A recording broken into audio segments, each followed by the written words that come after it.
NTR trust managing trustee Srimati Nara భువనేశ్వరిని Excel education group chairman doctor Arasavilli Aravind కలిశారు. Arasavilli Arvind charitable trust ద్వారా ఎన్టీఆర్ ట్రస్టుకు 5 లక్షల రూపాయల విరాళం అందించారు. నారా భువనేశ్వరి చూపిస్తున్న కరుణ, నిబద్ధత వేలాది మందికి స్ఫూర్తినిస్తాయని అరవింద్ అన్నారు. తలసేమియాలో రోగులకు సహాయం అందించడానికి భాగమైనందుకు గర్వపడుతున్నానని అన్నారు. ఈ సందర్భంగా అరసవిల్లి అరవింద్ సేవల్ని నారా భువనేశ్వరి ప్రశంసించారు.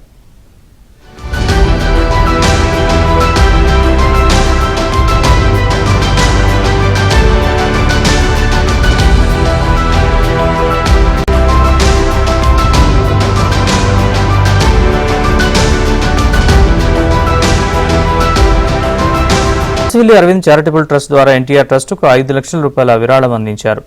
నారా భువనేశ్వరి చూపిస్తున్న కరుణ, నిబద్ధత వేలాది మందికి స్ఫూర్తినిస్తాయని అరవింద్ అన్నారు. తలసేమియాలో రోగులకు సహాయం అందించడానికి భాగమైనందుకు గర్వపడుతున్నానని అన్నారు. ఈ సందర్భంగా అరసవిల్లి అరవింద్ సేవల్ని నారా భువనేశ్వరి ప్రశంసించారు.